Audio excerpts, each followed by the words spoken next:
यहाँ के लोग सालों से अपने शांत माहौल, अच्छे और सीधे साधे सरल जीवन शैली के लिए जाने जाते थे।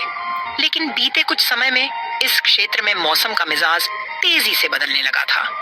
गर्मी असहनीय होती जा रही थी और फसलें सूखने लगी थीं। सभी लोग गर्मी से बेहाल थे। फिर भी गांव के लोग एक दूसरे की मदद करते हुए जीवन चलाने की कोशिश करते।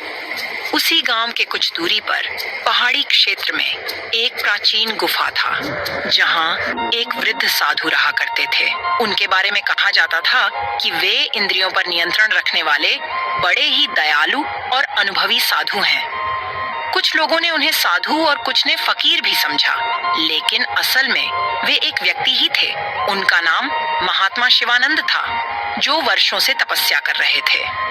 वे अपने दिव्य तप से पहाड़ की उग्र जलवायु को भी सहन कर लेते थे, किंतु इस बार मौसम इतना विकराल रूप ले चुका था कि उनकी सहन शक्ति भी चूकने लगी थी। हे प्रभु, यह कैसी अग्नि परीक्षा है। मेरे शरीर की समस्त शक्ति मानो सूख सी गई है। इस भीषण गर्मी में भी मैंने सदा उपवास और साधना को ही अपना जीवन बना लिया है, पर अब शरीर जवाब दे रही है। गर्मी से साधु महाराज की हालत खराब होने लगी थी।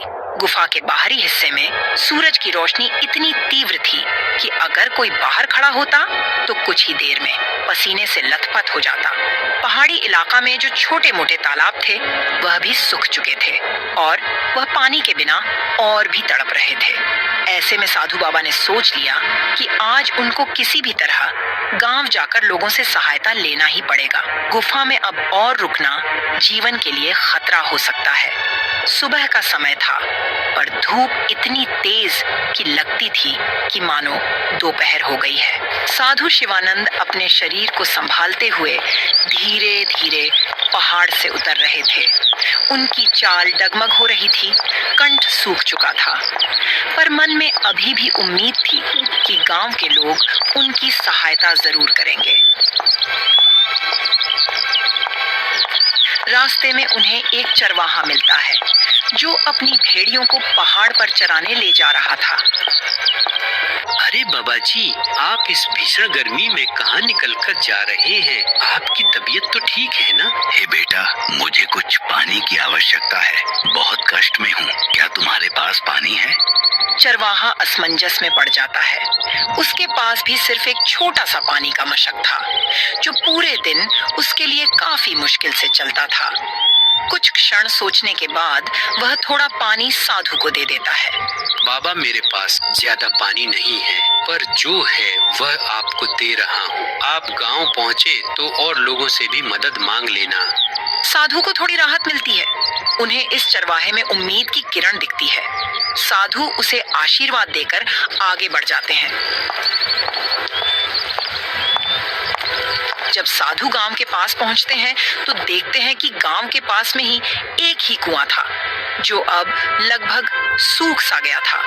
गांव के लोग दिन भर उसका पानी निकालकर अपने अपने काम में लगा लेते थे।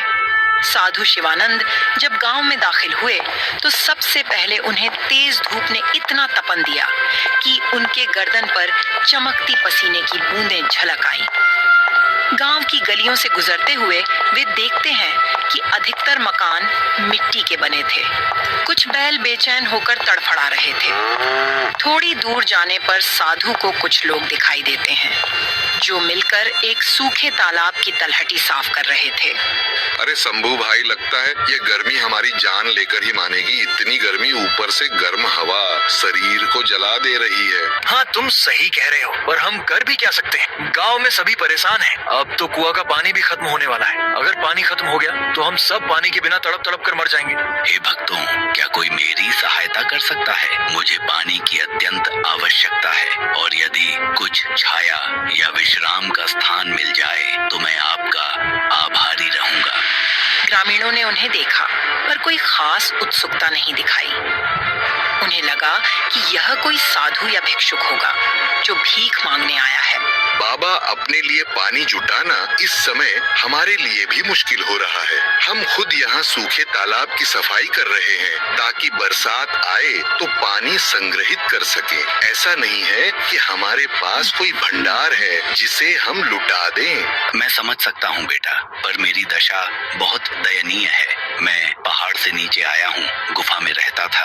अब इस अत्यधिक गर्मी के कारण मेरा शरीर साथ नहीं दे रहा। सिर्फ कुछ घूंट पानी और थोड़ा विश्राम दे दो। साधु महाराज को इतना कहने पर भी कोई उनको एक गिलास पानी तक नहीं दिया। फिर वह आगे बढ़ते हैं।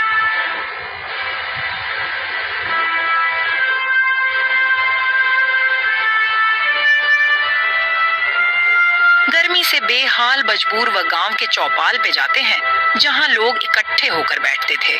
चौपाल के बीच में एक बड़ा वृक्ष था जिसकी छाया ही कुछ राहत देती थी। साधु उसी छाया की ओर बढ़े, लेकिन वहां पहले से ही कुछ लोग बैठे थे और गर्मी से बचने की कोशिश कर रहे थे। बच्चों, मुझे कुछ समय के लिए इस छाया में बैठने दीजिए और हो सके तो एक लोटा पानी दे दो।